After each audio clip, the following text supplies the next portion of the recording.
हमेशा हमारे द्वारा ये मनुष्यतर सृष्टि है, जीव जंतु है, इनके प्रति गलत व्यवहार ना रखें। मनुष्य का तीसरी बात, मनुष्य का प्रकृति के साथ कैसा व्यवहार होना चाहिए। आज पेड़ पौधों को हम काट देते हैं, परेशान करते हैं। याद रखिए, हम मनुष्य हैं तो इसका मतलब ये नहीं कि सृष्टि पर ही हमारा अधिकार है, हमसे ज़्यादा अधिकार इन जीव जंतुओं का है। आप तो बड़े बड़े महल अटारी खड़े करके और सब वृक्षों को काट देंगे, लेकिन उनके लिए आप बेघर कर देंगे उन पंक्षियों को जिनके लिए घोंसले ही वही थे, जिनके लिए रहने का घर ही वही था, जिनके लिए खाने के लिए वही पेड़ जरूरी थे कि किसी मौसम में वो कुछ फल लेकर उपस्थित होते तो वो उनसे अपना पेट और अपने बालकों का पेट भरते थे। उनके लिए वो औषधालय था, कभी बीमार पड़े तो उन्हीं पत्तियों को, उन्हीं टहनियों को चबा कर अपना रोग ठीक कर सकते थे। आपने उनसे भी वो छीन लिया। ये पेड़ पौधे जो आपको जीवन दान देने में बहुत उपयोगी है, ये मैं नहीं कह रही, ये आज के वैज्ञानिक कह रहे हैं कि हम बड़ी विकास की ओर तो दौड़ रहे हैं, लेकिन कहीं ना कहीं अपने आप को खतरे की ओर भी बढ़ाते जा रहे हैं। आज रात दिन होने वाले, अब आप बताइए, हर एक घर में ना तो आपको, यहाँ की हरदा की बात तो अलग है, यहाँ तो आपको हर घर में गाय मिलेगी। जहाँ हम रह रहे वहाँ भी गौ माताओं की पूरी गौशाला की गौशाला बना रखी है।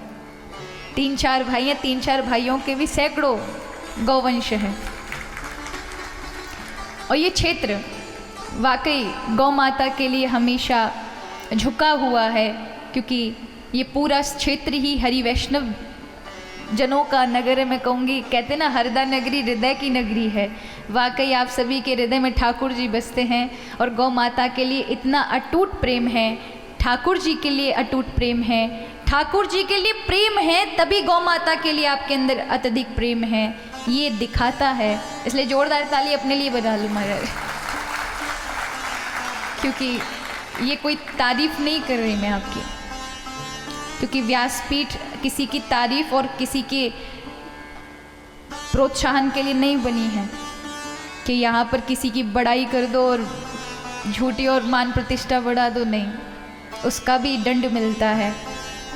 लेकिन वाकई यहाँ हर एक घर में एक गौ माता को, क्योंकि यहाँ भी बहुत सारे शिष्य हैं, भक्तजन भी हैं, लेकिन अन्यत्र अगर आप देखें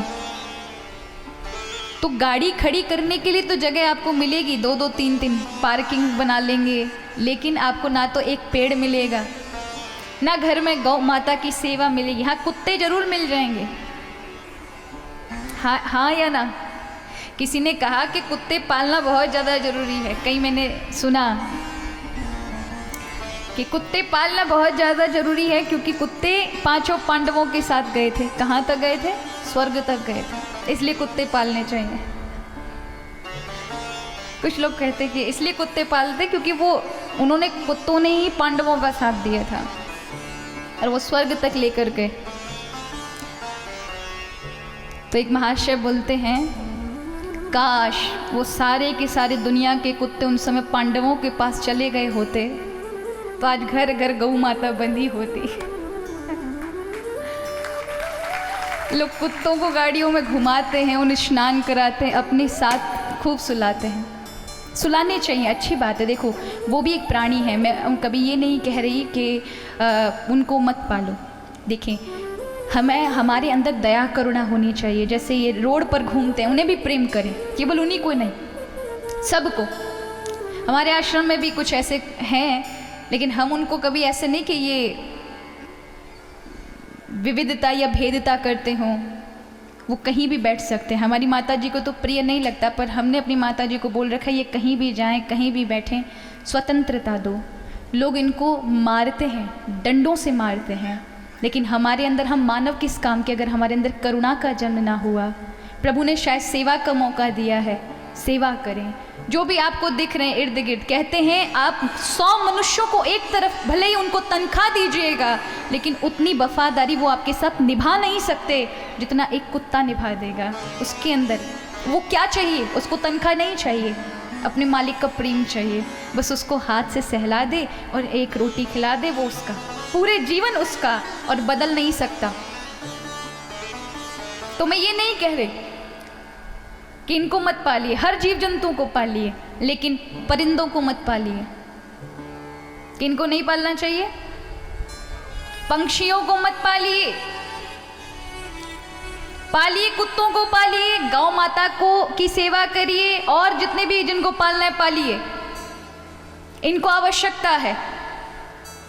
लेकिन परिंदों को मत पालिए, पंक्षियों को मत पालिए, क्योंकि अगर आप पंक्षियों को पालेंगे तो आप बहुत बड़ा अपराध कर रहे हैं सृष्टि में। जिसको उड़ने की आज़ादी है, आपने उसकी आज़ादी छीन ली है, उसके पंख काट लिए हैं।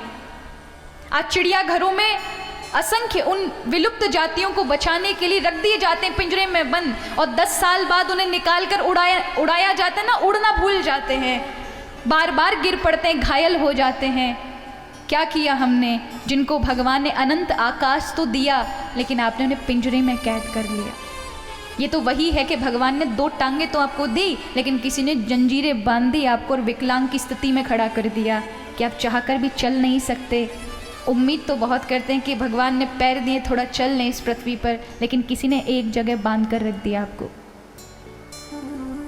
कि आप ना तो वृंदावन घूम सकते हैं, ना अयोध्या जा सकते हैं, नर्मदा जी की परिक्रमा लगा सकते हैं, कुछ नहीं होगा, क्योंकि होते हुए भी आप ना होने के बराबर हैं।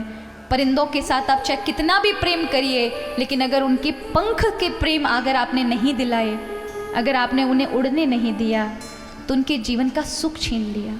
जैसे हम मनुष्यों का सुख है परिवार के साथ प्रेम करना, विचरण करना। किसी एक व्यक्ति को यदि आप कमरे में बंद कर देंगे, 10 दिन के बाद यदि उसे नहीं निकाला, तो वो मानसिक स्थिति से पागल हो जाएगा। इस जगत को अगर उसने नहीं देखा तो उसकी स्थिति बहुत बुरी हो जाएगी। ऐसी स्थिति हम कर देते हैं। तो ये कोई सेवा का काम नहीं किया आपने, बल्कि अपराध किया है।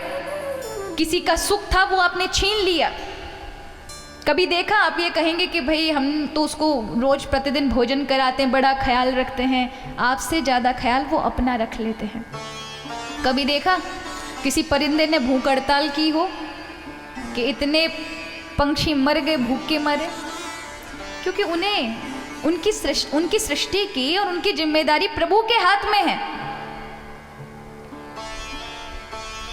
हाँ, अगर आपको देना है तो दाना आदि अपनी छतों पर डाल सकते हैं, उनके लिए सुंदर जल की व्यवस्था कर सकते हैं। ऐसे कार्य करें जो कि सेवा के कार्य हैं। अगर आपको पालने तो कुत्ते पालें, गौ माता को रखें घर में, लेकिन परिंदों को ना रखें। कई बार लोग खुशी खुशी में रख लेते हैं अज्ञानता के कारण, लेकिन जब मुझे दिखाई देते तो मेरा तो मन करता है खोल दूं और सब उड़ा दूं, पर फिर धनियों को बड़ा बुरा लगेगा, इसकी वजह से फिर मौन रहना पड़ता है। उनको बोल कर तो आते लेकिन उड़ाते नहीं हैं। गलत है, आपको बुरा अवश्य लगेगा, लेकिन ये सत्यता है। ये भी एक गलत कार्य है। अगर आपके जीवन में ऐसा हो रहा है तो आप उन्हें स्वतंत्रता दीजिए, नहीं तो आप भी एक दिन ऐसी स्थिति में आकर आपके अपने खड़े हो जाएंगे कि आप देख नहीं पाएंगे। तो ऐसे कार्य ना करें। प्रेम करें पंछियों से, लेकिन उन्हें स्वतंत्र छोड़ें, उन्हें पिंजरे में ना बांधें। किसी ने कहा स्थिति तो देखो, बेबसी तो देखो, उस पिंजरे में बंद पंछी की जिसके सामने पंख तो हैं, आकाश तो है, लेकिन वो खुद पिंजरे में है। कि भगवान उसे पंख दिए हैं, अनंत आकाश में उड़ने की क्षमता दी है, लेकिन किसी ने उसे बेवश कर दिया है कि उसे पिंजरे में बांध दिया। इसलिए ऐसी सेवा नहीं लगती, ये तो अपराध है। तो हमारा इस प्रकृति के साथ कैसा व्यवहार होना चाहिए?